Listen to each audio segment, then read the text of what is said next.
사랑합니다.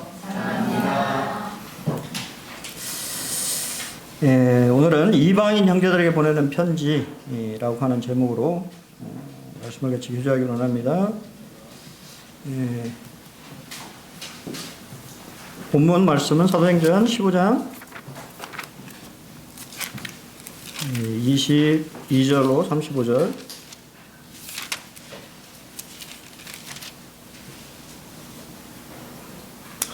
제가 읽겠습니다. 교독해서 읽겠습니다. 22절. 이에 사도와 장로와 온 교회가 그 중에서 사람들을 택하여 바울과 바나바와 함께 안디옥으로 보내기를 결정하니 곧 형제 중에 인도자인 바사바라 하는 유다와 실라더라.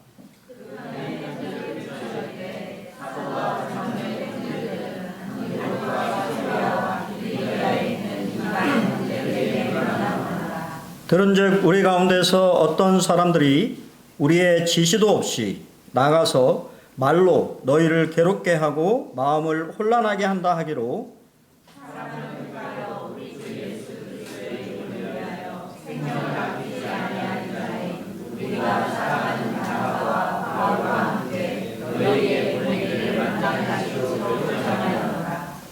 그리하여 유다와 실라를 보내니 그들도 이 일을 말로 전하리라.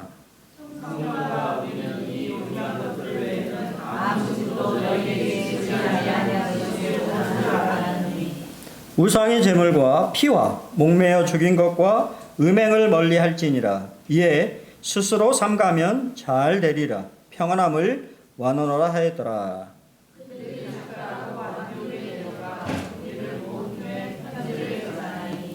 읽고 그 이러한 말을 기뻐하더라.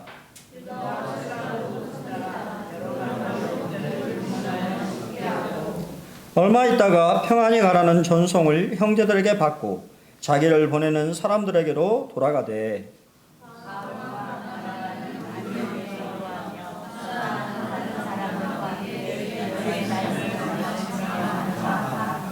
네, 감사합니다.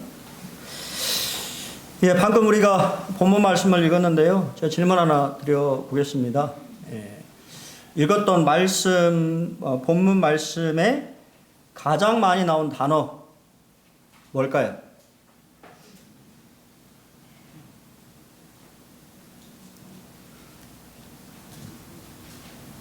한국 사람은 질문을 하면 당황을 하죠. 그거 조용해집니다. 혹시 뭔지 아시겠습니까? 저도 오늘 아침에 와서 말씀을 이렇게 준비했는데 문득 말씀을 다시 한번 이렇게 읽으면서 보니까 이 단어가 가장 많이 언급이 되었더라고요. 그 단어는 형제입니다. 형제라고 하는 단어가 반복해서 언급이 되어져 있어요. 예루살렘 교회에 유대인으로만 구성되어 있는 그 교회가 어떠한 결정을 내리고 이제 이방인 형제들에게 편지를 보내게 되는 그러한 상황에서 성령 하나님은 누가를 통해서 형제라고 하는 단어를 이렇게 많이 사용하지 않았을까라고 하는 생각이 문득 들었어요. 유대인 남성들이 아침마다 감사 기도를 하는 기도 제목이 있는데 그게 두 가지가 있다고 합니다. 첫 번째는 내가 이방인으로 태어나지 않은 것에 대해서 하나님 앞에 감사합니다. 두 번째, 내가 여자로 태어나지 않은 것에 하나님 앞에 감사합니다. 왜 그럴까요? 그만큼 유대인들은 이방인에 대해서 어떻게 얘기했습니까?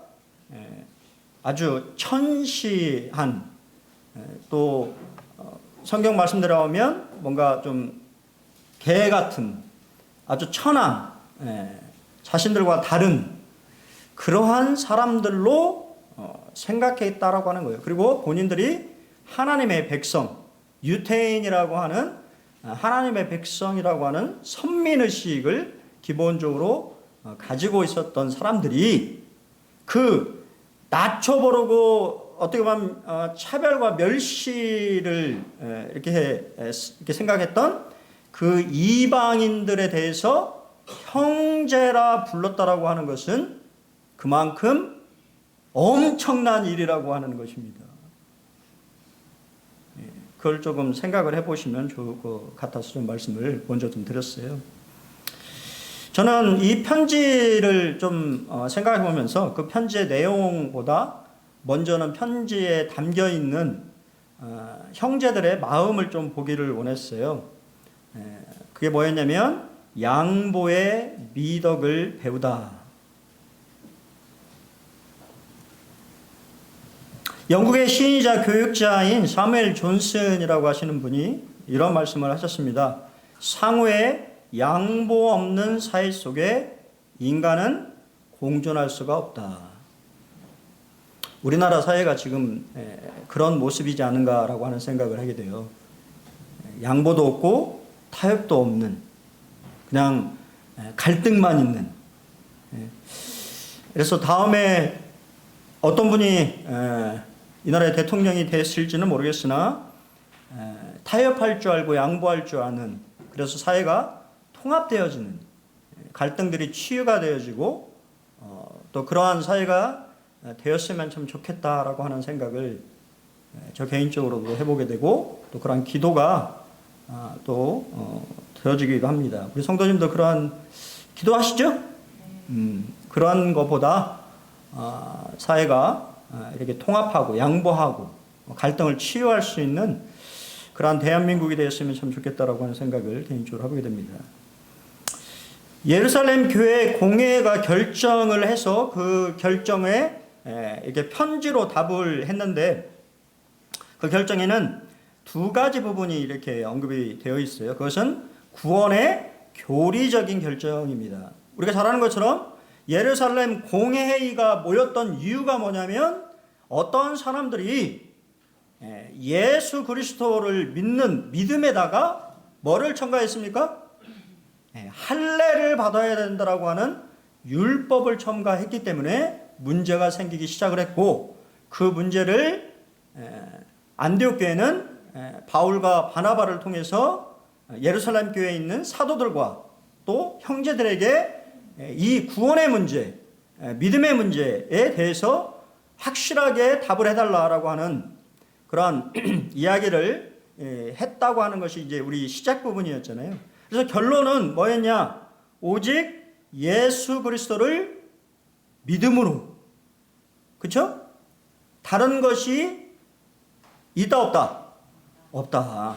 오직 예수 그리스도를 믿는 믿음만으로 구원이 이루어진다라고 하는 것을 말하고 있고요. 그것이 오직 하나님의 은혜로 되어진 것이다라고 하는 것을 이제 이 세일을 통해서 우리가 오래 생각한 것처럼 베드로의 간증과 또 베드로의 설교와 또 우리가 잘 아는 것처럼 주의 형제 야고보의 또 말씀, 아모스서 이 9장에 있는 말씀을 성령의 조명으로 받아서 이방인들을 향한 하나님의 뜻을 발견하게 되고, 또 그들을 형제로, 믿음의 형제로 받아들이는. 그래서 결론은 뭐냐면 다른 복음은 있다 없다? 없다고 하는 거예요. 무엇인가를 첨가하기 시작하면 그것은 이단이 되는 것입니다. 가장 중요한 이 구원의 교리, 구원관이 흔들리게 되면 이단이 되는 것입니다. 그렇지 않습니까? 끝이 다르다라고 하는 것이잖아요. 이단이라고 하는 뜻이 다른 의미가 있는 것이 아니라 다른 곳으로 끝이 맺어진다라고 하는 뜻이잖아요. 그리고 이제 두 번째는 뭐냐면 실제적인 그리스도인의 삶에 대해서 언급을 했습니다. 그래서 네 가지 것을 말했죠. 우상의 더러운 것, 그 다음에 음행을 피할 것, 목매어 죽이는 것, 그 다음에 피를 멀리하라. 이거는 좀 이제 다음 번에 좀 자세하게 좀 말씀을 좀 드리겠습니다. 근데 우리가 먼저 생각해 봐야 될 것은, 그러면 이스라엘은 버려진 것인가요? 여러분 그렇게 생각하시면 안 된다고 하는 거예요. 이스라엘은 버려진 것이 아니라 잠시 제쳐진 것입니다. 로마서 11장 1절에서 사도 바울은 그러므로 내가 말하노니 하나님이 자기 백성을 버리셨느냐? 그럴 수 없느니라. 나도 이스라엘인이요 아브라함의 씨에서 난 자요 베냐민 지파라고 말하고 있다 그 말입니다. 왜 제가 이 말씀을 드리냐면 많은 교회들이 이스라엘 대신 영적인 이스라엘인 교회로 하나님이 대체하셨다라고 하는 대체 신학을 얘기를 하기 때문입니다. 성경은 그것에 대해서 말하고 있지 않다고 하는 거예요. 이스라엘과 교회는 엄연히 분리되어서 하나님의 경륜 속에 있다고 하는 것을 여러분들이 좀 생각을 해보시라고 말씀드립니다. 두 번째는 모든 교리는 하나님 백성다움의 삶을 말하고 있다라고 하는 것입니다. 구원받은 것으로 끝이 아니고 그 후에 하나님의 구원받은 사람이 하나님의 백성다운 삶을 살아가는 구원을 이루어가는 삶을 성경은 말하고 있다고 하는 것입니다. 그래서 야고보는 이와 같이 행함이 없는 믿음은 그 자체가 죽은 것이다라고 말하고 있습니다. 그래서 이제 뭐 좀 생각하다가 이건 책인데요. 무례한 기독교라고 하는 책이 있는데 그 책에 보면 이런 내용이 있습니다. 기독교의 무례함과 호전성은 처음에는 영혼에 대한 사랑, 진리에 대한 열심에서 비롯되었을 것입니다. 그러나 가유불급이란 말처럼 지나치면 안 하는 것만 못하는 것이 됩니다. 그리스도인은 사회에서 자기의 정체성을 분명히 지키면서도 동시에 사랑의 관계를 통하여 참여하고 배우고 영향을 줄 수 있는 투가성을 겸비해야 합니다라고 얘기하고 있다고 말입니다. 어느 기자분이 쓴 책입니다. 제가 권하진 않아요. 왜냐하면 조금 많이 좌측에 있는 분 쪽에 생각을 쓴 책이라고 제가 이렇게 생각되어져요. 하지만 그 단어, 책의 제목인 무례한 기독교라고 하는 단어는 생각해 볼 필요가 있다라고 하는 거예요. 기독교가 하나님이 무례한 그러한 모습을 원하시는 것이 아니다고 하는 것이죠. 이 세상에 빛과 소금의 역할을 하기를 원하고 하나님의 백성, 구원받은 백성이 특별히 하나님의 백성다운 삶의 모습을 보여주기를 원하시는데 오히려 예수 믿는 사람들이 걸림돌이 되어버리는 그러한 세상이 되어버렸다고 하는 것은 우리가 생각해 볼 필요가 있다고 하는 거예요. 자, 예루살렘 교회와 또 이방인 이 형제들은 어떻게 보면 사랑의 연합을 위해서 자기의 주장을 내려놓았다고 하는 것입니다. 여러분, 이게 쉬운 걸까요? 유대인 형제들이 아무리 말씀의 조명을 받았다고 하더라도 자신들이 가지고 있는 그러한 생각들을 내려놓는다고 하는 것이 쉬운가요? 아니요, 어렵습니다. 어려워요. 하지만 예루살렘 교회의 형제들은 모든 그러한 토론 과정을 통하여서 또 동일하게 성령께서 조명해 주시는 말씀을 확실하게 비춰주시는 그런 말씀에 조명을 받고 모두 다 만장일치로 동의했다고 하는 거예요. 구원의 문제에 유대인이나 이방인의 뭐가 없다? 차별이 없다고 하는 사실을 인정했다고 하는 것입니다. 그러면 이방인 형제들은 어떤가요? 그러면 이방인 형제들은 아무 포기가 없었나? 아닙니다. 이방인 형제들은 유대인 형제들과 함께 사랑의 유죄를 나누기 위해서 자신의 식습관을 버려야 했어요. 그 식습관을 버리는 게 쉬운가요? 예, 어렵습니다. 예. 그럼에도 불구하고 그렇게 포기했다고 하는 것입니다. 그런 포기가 사랑의 연합을 이루게 하는 동기가 되었다고 하는 것입니다. 또한 예루살렘 교회의 형제들은 편지와 함께 대표자들을 선정해서 파송했습니다. 그 인물들을 보면요, 곧 형제 중에 인도자인 바사바라 하는 유다와 실라라고 하는 인물이 등장하는데요. 재미있는 것은 바사바라고 하는 유다는 정통파 유대인이고, 그리고 여기 지금 사도행전 1장 23절에 나와 있는 사람은 보통 이제 학자들이 뭐라고 하냐면 이 바사바라고 하는 인물이 동일하게 사도행전 1장 23절에 또 등장합니다. 바사바라고 하는 사람 별명은 유스도요. 그리고 그의 이름은 요셉이라고 하는 12사도를 뽑을 때 추천되었던 인물 중에 한 사람인 바사바 요셉이라고 하는 인물이 등장하는데 대부분의 학자들은 두 사람이 형제였을 것이라고 언급합니다. 왜냐하면 성경에 전혀 언급이 없어요. 딱 두 번 바사바라고 하는 이 이름을 가지고 있는 인물이 딱 두 번 등장하는데 사도행전 1장 23절과 지금 바사바라고 하는 유다라고 하는 인물이 등장합니다. 근데 어떻게 됐든 간에 이 유다는 정통파 유대인이었고 실라는 우리가 성경에 데살로니가 전후서 또 베드로 전서에 나와 있는 실루아노라고 하는 이름을 가지고 있는 헬라파 유대인이었다라고 하는 거예요. 그러니까 그냥 예루살렘 교회가 대충 보낸 것이 아니라고 하는 것입니다. 심사숙고했고 성령의 인도하심에 따라서 두 사람의 형제를 특별히 선지자의 은사를 가진 하나님의 말씀을 직접 듣는 그러한 인물을 선택해서 이방인 교회 형제들에게 편지와 함께 보냈다고 하는 거예요. 이건 상당히 중요한 그런 점입니다. 그만큼 예루살렘 교회가 안디옥 교회와 이방인 형제들 그 교회들에 대해서 어떻게 생각했다는 거였습니까? 귀하게 봤다고 하는 거예요. 소중하게 생각했다고 하는 것입니다. 그리고 또 어떻게 얘기합니까? 예루살렘 교회의 모든 결정이 자신들의 그냥 일방적인 결정이 아니라 성령님의 역사였다라고 하는 것을 강조해서 설명하고 있습니다. 그래서 사도행전 15장 28절에 성령과 우리는 이라고 하는 단어를 언급하심으로써 그들의 결정이 그냥 자신들의 생각들을 모아가지고 이렇게 만들어진 것이 아니고 성령님의 조명하심이 있었고 성령의 인도하심이 있는 결정이었다라고 하는 것을 강조하고 있습니다. 그만큼 초대교회 형제들은 성령의 인도하심에 민감했다고 하는 거예요. 성령의 음성에 민감했다고 하는 것입니다. 그래서 그들이 그러한 음성을 들었을 때 바로 자신의 생각들을 내려놓고 성령의 인도하심에 순종했다고 하는 것입니다.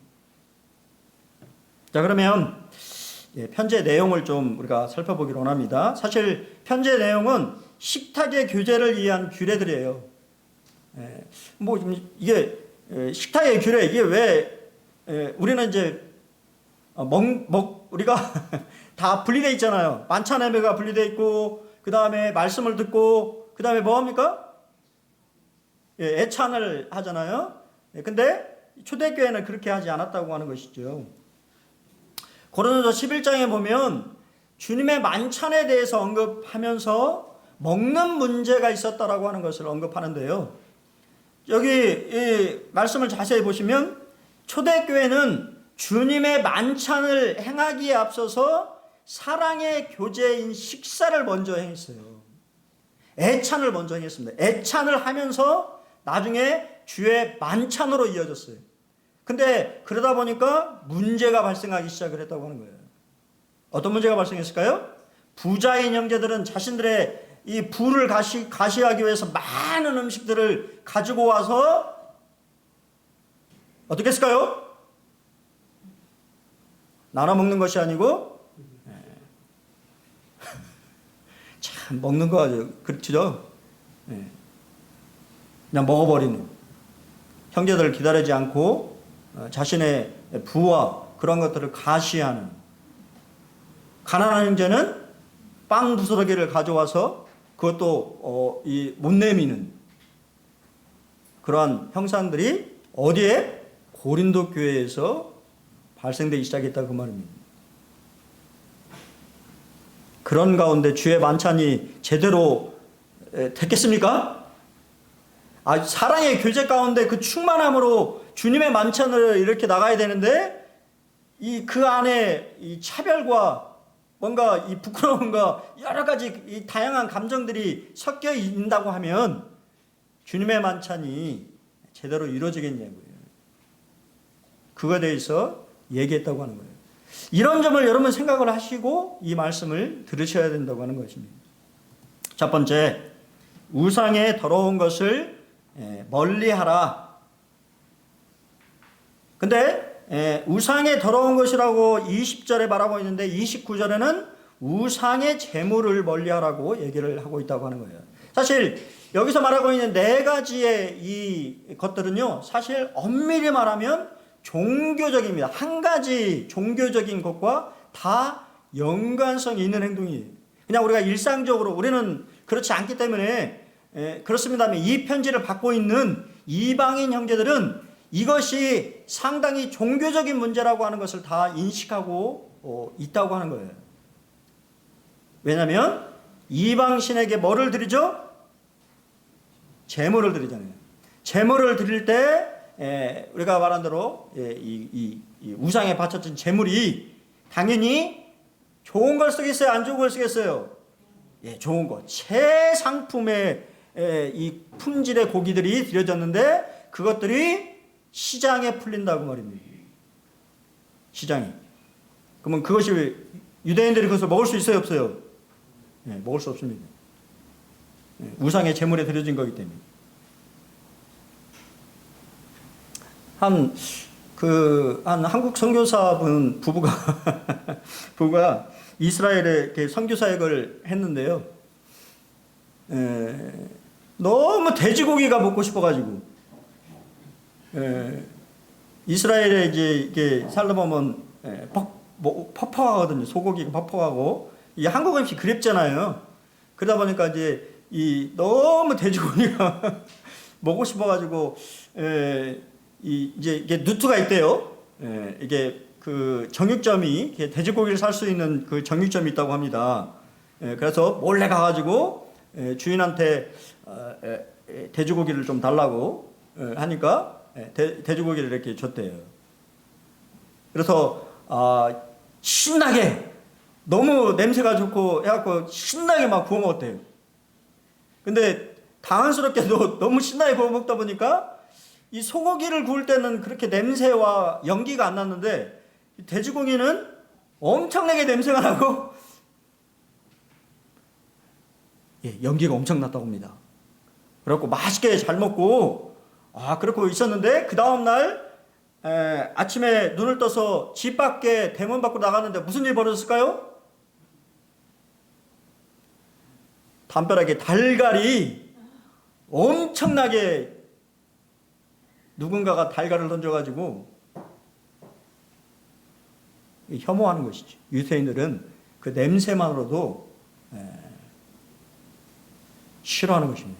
돼지고기 먹을 수 있어요? 아니, 유대인들이 말입니다. 저희는 돼지고기 먹죠.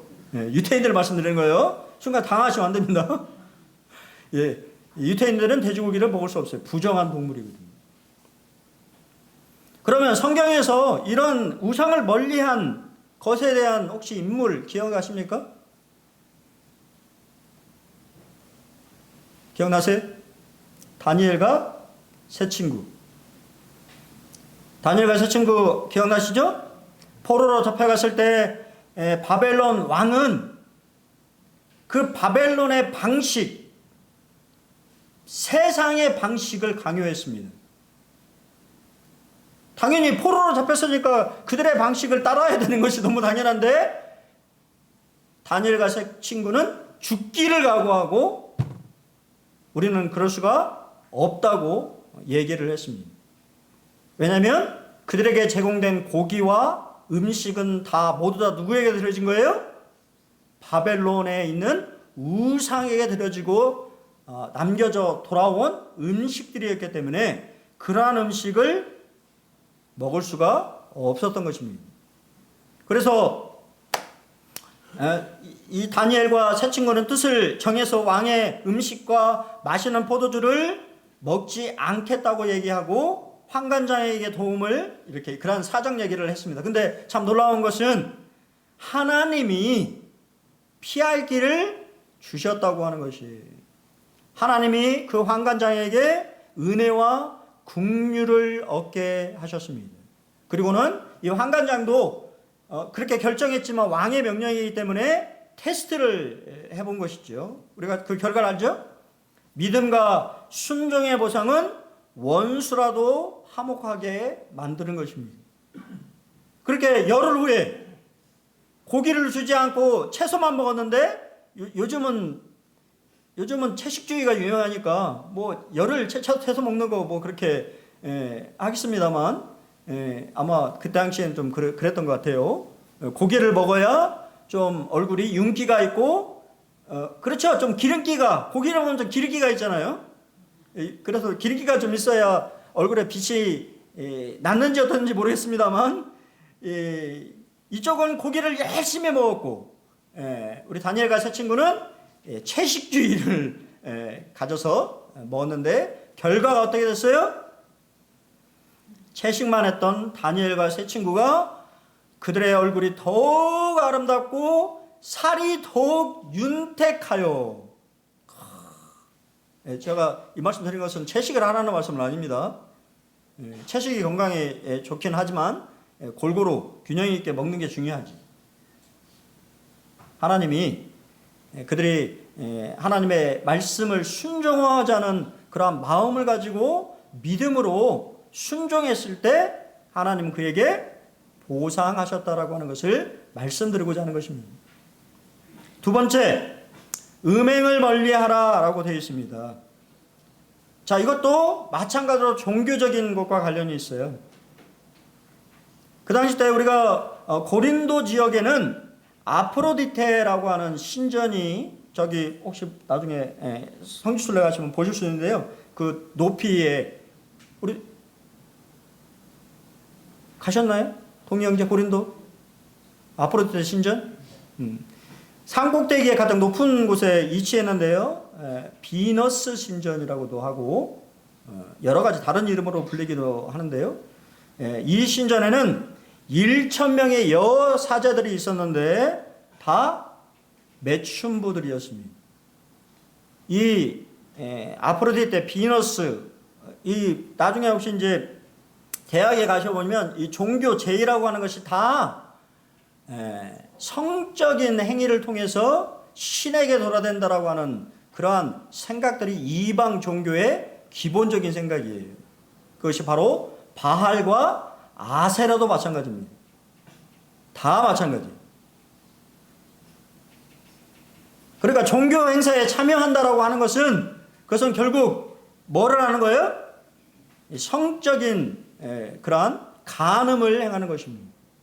그리고 이 음행이라고 하는 단어가 헬라어로는 포르네이아라고 하는, 우리가 일명 말하는 영어로 포르노라고 하는 단어가 여기서 나온 거예요. 그것은 근친상간, 가족 간의 그러한 성적인 행위를 하는. 여러분, 근데 이게 그 당시에는 흔한 것이었다고 하는 거예요. 로마 제국은 그 가족 간의, 친족 간의 그러한, 그 왕이 또 그랬잖아요. 로마 황제 이 가족들을 보면 대부분 다 가족이었어요. 그렇게 했기 때문에 아마 제 생각에는 그래서 일찍 죽은 것 같아요. 이해가 되십니까? 성경 말씀을 자세히 보면, 우리 친구들 혹시 학생들은 기억할지 모르겠지만 제가 설명을 한번 드린 적이 있는데, 자격자기 창조과학이 되는데요. 처음에는 하나님이 이 근친간의 결혼을 허락하셨어요. 근친간의 결혼을 허락하셨습니다. 맞죠? 아브라함과 사례 무슨 관계예요? 친족 관계죠. 친족 관계입니다. 근데 나중에 하나님이 왜 금지하셨냐면 유전자가 변질됐기 때문이에요. 하나님 만드셨던 원래 유전자는 완벽한, 이렇게 근친간의 결혼을 해도 크게 돌연변이가 나오지 않는 유전 형질을 가지고 있었는데, 사람이 범죄하고 유전 형질이 변하기 시작하면서 근친간에 결혼하게 되면 돌연변이가 나올 확률이 높아졌다고. 그리고서부터 율법에 근친간의 결혼을 법으로 금지하셨어요. 왜? 하나님이 그것을 아시기 때문에. 유전자 변질이 됐다고 하는, 돌연변이가 나와서 그렇게 되면 안 좋다라고 하는 것을 아셨기 때문에 금하신 것입니다. 근데 그것도 모르고 인간들은 여전히 그러한 할 수 없는 그런 정말 상상도 할 수 없는 이 수가는 뭐냐면요, 동물과 성회의를 하는 거예요.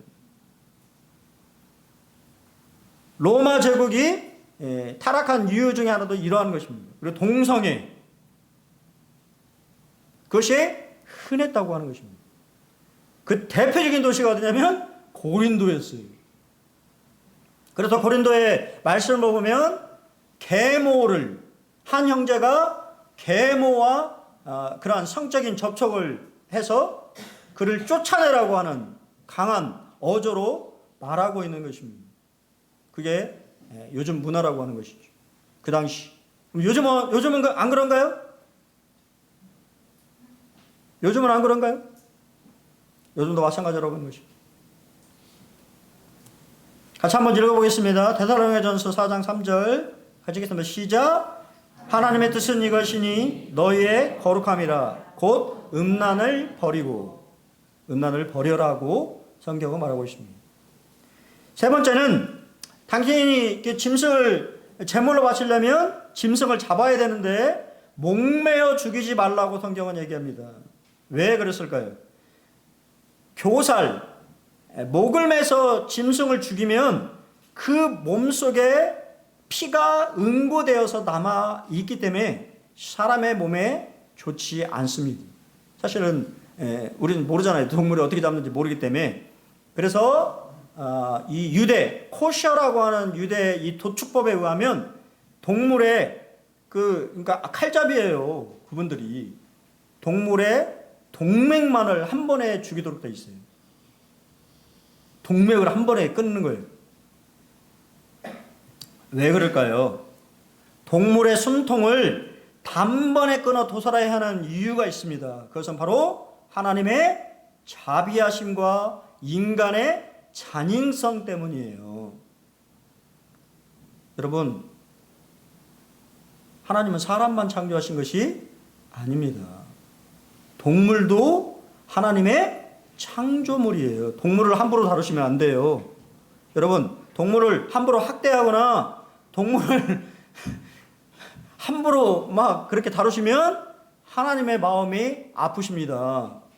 동물도 하나님의 피조물이라고 하는 것을 기억하십시오. 그렇기 때문에 동물을 이 고기를 주시면서도 그 고통을 줄여주라고 한 번에 잡을 것을 얘기하신 거예요.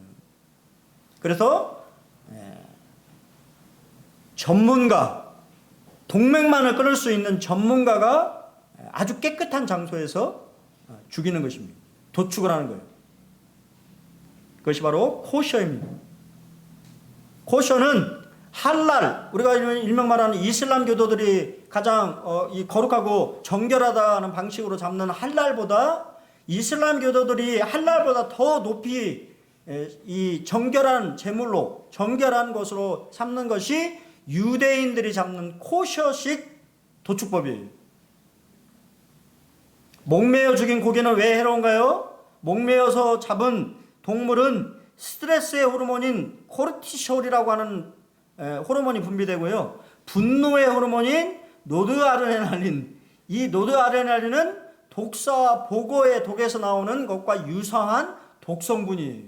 그러니까 사실 저희들도 고기를 먹을 때 애들이 스트레스를 받아서 먹는 거예요.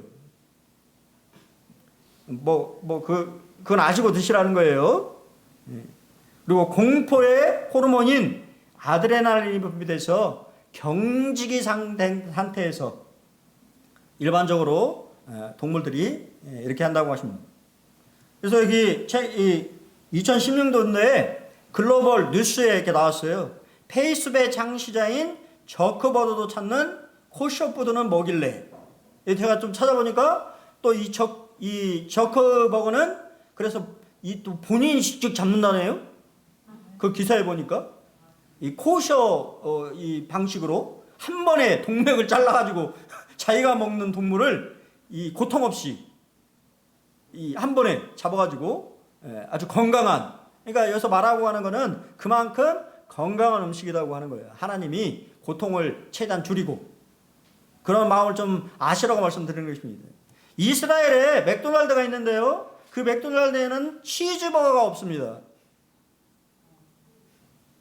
맥도날드에 가셔서 치즈버거를 달라고 하시면 안 되는 거예요. 안 팔아요.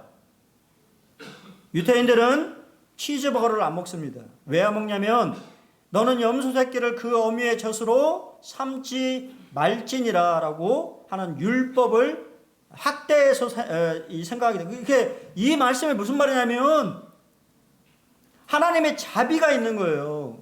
같은 살에서 나와 있는 동물 그 고기와 그 유제품을 한 번에 섭취하지 말라고 하는 것입니다.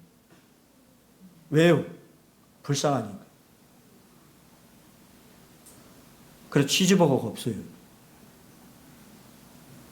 또 제가 읽었던 그 OM 선교사 분의 이야기 중에 그분들의 이제 이 한 가지 이스라엘에 선교사에 가면서 소원이 뭐였냐면 유대인의 친구를 사귀는 것이었다고 합니다. 그래서 옆집에 있는 유대인 부부를 이렇게 사귀어서 한번 자기 집에 이제 초대를 할 때 저녁 식사를 초대를 했다고 합니다. 그래서 그들이 먹지 못하는 이 돼지고기가 아닌 닭볶음탕을 만들어 가지고 대접을 이렇게 했대요. 그러고 나서 후식으로 커피와 아이스크림을 권했는데 그들이 우리는 커피와 아이스크림을 먹지 않습니다. 왜냐하면 고기를 먹었기 때문에. 그들의 율법에 나와 있는 그런 것처럼 유제품도 일반적 학파마다 다르다고 하더라고요. 고기를 먹은 후 3시간에서 6시간이 지난 후에 아이스크림이나 유제품의 음료를 먹을 수 있다고 합니다. 참고로 좀 알고 계시라고 좀 말씀드립니다. 이스라엘 맥도날드 가서 치즈버거 사시면 안 됩니다. 저 분명히 말씀드렸어요. 성지순례 가서 맥도날드 혹시 들리시면 또 나 치즈버거 하면 안 됩니다. 안 팔아요. 네 번째 뭐를? 피를 멀리하라. 그게 또 제가 썼어요. 순대, 선짓국 먹어도 되나요? 뭐 되나요? 대답이 안 하세요? 먹어야죠? 저도 며칠 전에 먹었습니다. 답을 먼저 말씀을 좀 드리는데, 피를 멀리하라고 하는 것은 생명이 누구에게 있다? 하나님에게 있다고 하는 것을 담고 있어요. 모든 생명이 하나님에게 있다. 그리고 생명을 존귀하게 여기시는 하나님의 자비하심이 담겨 있고, 피는 또 뭐를 상징합니까? 예수님의 속죄를 상징하기 때문에 피 자체를 마시지 말도록 말하고 있는 거예요. 그리고 피를 마시는 가난한 사람들의 간섭, 그것은 그들의 인간의 아까도 말씀드린 것은 잔혹성과 잔인성을 내포하고 있기 때문에 그런 것을 담지 말도록 피를 금하고 있는 것입니다. 근데 순대는 뭐 한 거죠? 피채를 먹은 거 아니고 순대를 삶은 거죠. 피를 이렇게 삶으니까 피채 먹은 건 아니잖아요. 그리고 원래 이 피를 막 우리 한국은 막 노루피, 사슴피 먹는 분들이 있는데 먹지 마십시오. 세균 덩어리예요. 건강에 좋지 않습니다. 여러분 생각하는 것보다 건강에 좋지 않아요. 성경이 그렇게 말하는 데는 하나님이 다 이유가 있는 거예요. 건강하다고 생각하시지만 안 좋기 때문에, 사람의 몸에 안 좋기 때문에 먹지 말라고 얘기하는 것입니다.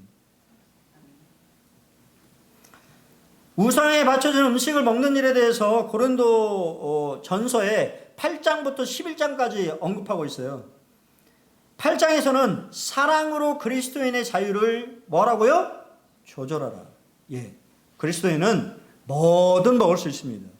돼지고기도 먹을 수 있고 순댓국도 먹을 수 있고 다 먹을 수 있는데, 그러한 자유함을 가졌다고 해서 그 자유함을 막 사용해서는 안 된다고 하는 거예요.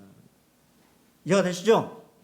이슬람 국가에서 온 한 노동자가 왔는데 우리 순댓국 먹어 하면 되겠습니까? 안 된다고 하는 거예요. 그런 걸 말씀드리는 거예요. 그런 친구들한테는 다른 것을, 그들이 먹을 수 있는 음식을 제공하는 이런 좀 배려가 필요하다라고 하는 걸 말씀드리는 거예요.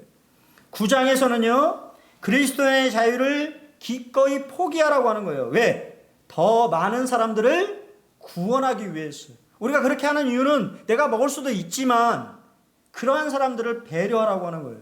그들의 마음을 사서 그들의 문화를 존중해주고 그래야 마음을 얻을 수 있잖아요. 세 번째는 하나님께서 징계하시기 전에 그리스도인의 자유를 제한하라고 말합니다. 사람이 자신의 자유를 계속 남용하다 보면 교만해집니다. 뭐든지 할 수 있을 거라고 생각을 해요. 그러면 하나님은 교만한 사람을 놔두십니까? 아니요. 성경은 분명히 여러 차례 여러 모양으로 언급하셨어요. 그런즉 선줄로 생각하는 자는 넘어질까 조심하라. 하나님이 반드시 징계하십니다. 여러분의 자유가 방종이 되어서는 안 된다라고 하는 것을 명심하세요.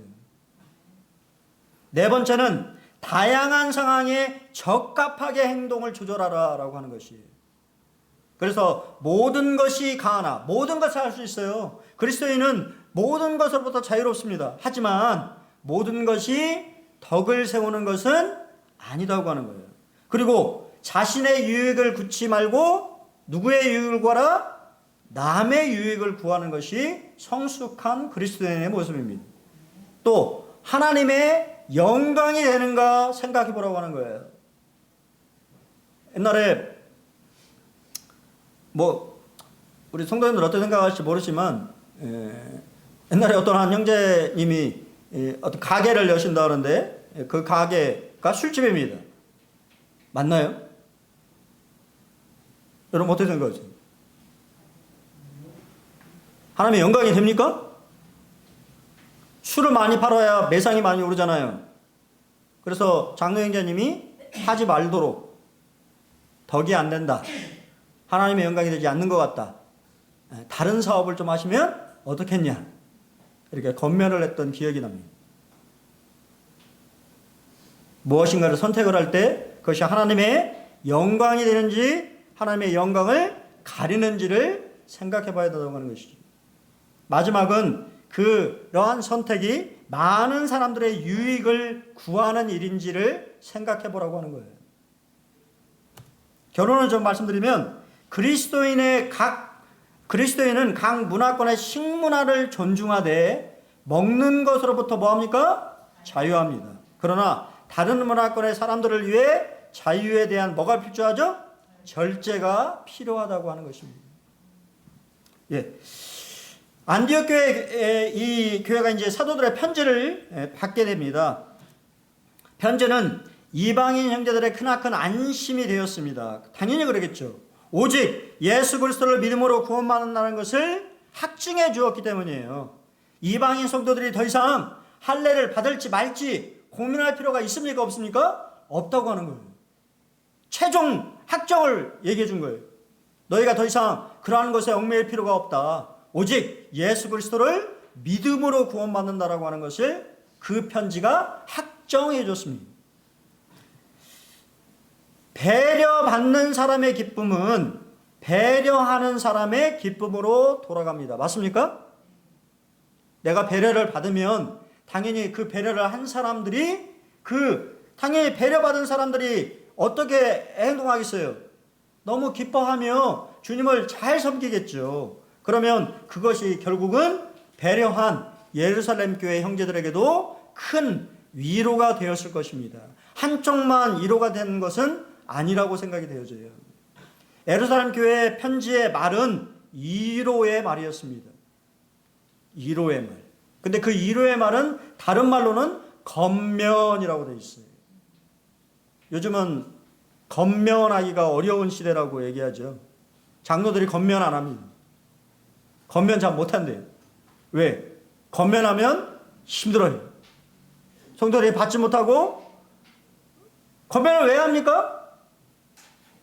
그 형제 자매님들을 위해서 이렇게 하시면 어떨까요? 라고 제안하는 거죠. 지혜로운 제안을 하는 것입니다.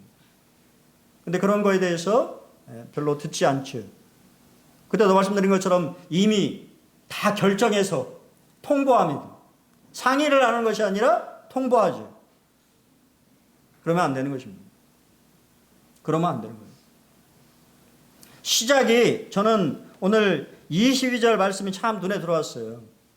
사도와 장로와 온 교회가라고 시작합니다. 왜 그랬을까요? 여러분, 이 단어에서 어떤 느낌을 드십니까? 사도와 장로와 온 교회가 사실은 다 평등하죠. 평등한 말입니다. 맞죠? 하지만 왜 성경은 사도와 장로와 온 교회라고 말했을까요? 교회는 질서가 있기 때문입니다. 교회는 인도자들을 성령님께서 세우시고 그 인도자들을 인정하고 있다고 하는 것이에요. 하나님이. 그 하나님의 그러니까 그러한 것들에 대해서 뭐 할 필요가 있습니까? 좀 지혜롭게 들어올 필요가 있다고 하는 거예요. 그런 분들의 의견에 대해서, 그러한 분들의 겉면에 대해서, 그런 것이 사실이 받아들여지면 위로의 말이 되는데, 그런 말들이 못 받아들이면 이제 괴로운 말이 되는 것이죠. 저 형제님 나한테 왜 그런 얘기를 했지? 이렇게 생각하시면 안 된다고 하는 것입니다. 그들의 기쁨은 거저 주어진 것이 아니라고 하는 것입니다. 많은 사람들의 수고와 헌신과 양보의 미덕을 통한 결과로 주어진 거예요. 맞습니까? 사도 바울과 바나바는 예루살렘 교회 가서 얼마나 열변을 토했을까요? 자신들이 전했던 이방인들을 향한 하나님의 뜻을 설명하기 위해서 얼마나 이야기를 했을까요? 얼마나 형제들과 함께 교제하면서 하나님의 뜻에 대해서 이야기를 했을까요? 그러한 결과가 편지로 지금 이방인 형제들에게 전해진 것이라고 하는 것이죠. 그러자 어떻게 됐습니까? 수많은 동역자들과 함께 교회가 굳건하게 세워져가고 있었다라고 성경이 이야기합니다. 바나바와 바울뿐만 아니라 수많은 일꾼들이 하나님의 말씀을 전하기 위해서 일어났고 복음을 전했습니다. 더욱 안디옥 교회는 강력한, 부흥하는, 든든한, 건강한 교회가 되었다고 하는 거예요. 그래서 뭐를 할 수 있습니까? 다시 2차 전도여행을 할 만큼 그 모든 것을 감당할 수 있을 만큼 건강한 교회로 세워졌다고 하는 것이 오늘 메시지의 결론이에요. 교회가 든든히 서고 사람들이 기뻐한 이유는 무엇입니까? 바로 예루살렘 교회가 보낸 편지 안에 기록된 복음이 뭐기 때문이에요? 진리이기 때문이에요. 우리가 이 자리에 모인 이유가 뭡니까? 우리가 믿는 하나님의 말씀이 진리라고 믿기 때문이잖아요. 두 번째, 교회의 혼란을 잠재우는 것은 무엇입니까? 주님의 말씀입니다. 교회라는 공동체에서 가장 중요한 것은 주의 말씀을 가르치며 전파하는 것입니다. 교회는 말씀이 흔들리면 교회가 흔들리게 되는 거예요. 말씀이 바로 서면 교회가 바로 서는 것입니다. 그렇기 때문에 우리 형제자매님들이 강단의 말씀을 위해서 기도해 주셔야 되는 거예요. 수요일날, 주일날 형제들이 전하는 그러한 강단의 말씀들이 성령의 인도하심과 조명 가운데에서 잘 증거될 수 있도록 기도해 주셔야 되는 것입니다. 하나님의 말씀 외에는 다른 것으로 교회가 든든하게 설 수 없다고 하는 것을 지금 우리에게 말해주고 있는 거예요. 누가의 수리아 안디옥 교회의 이러한 사건들을 통해서 우리에게 교훈해주고 있다고 하는 것입니다. 우리 군산 번호덕 교회가 더욱 말씀으로 충만한, 또 기도로 충만한, 그래서 건강한 그런 교회가 됐으면 좋겠습니다. 제가 찬송을 선택을 했어요. 예배 찬송가에는 없고 우리 옛날에 우리 함께 불렀던 찬송가 있죠? 거기에는 있어서 같이 한번 부르고 말씀을 드리도록 하겠습니다. 이런 교회 되게 하소서.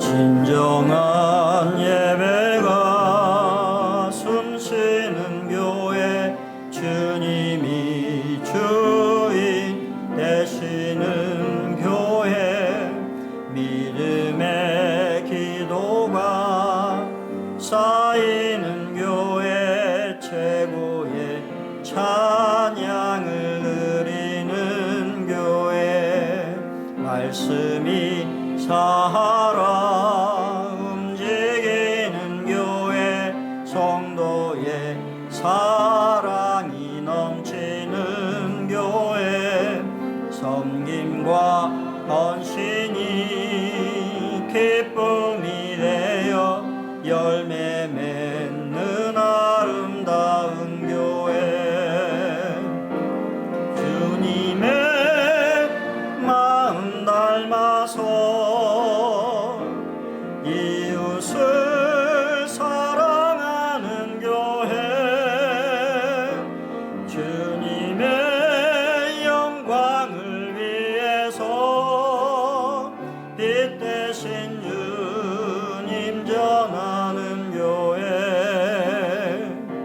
사랑의 불꽃이 활짝 피어난 날마다 사랑에 빠지는 교회 주께서 사랑하는 우리 교회가 이런 교회 되게 하소서. 네, 감사합니다.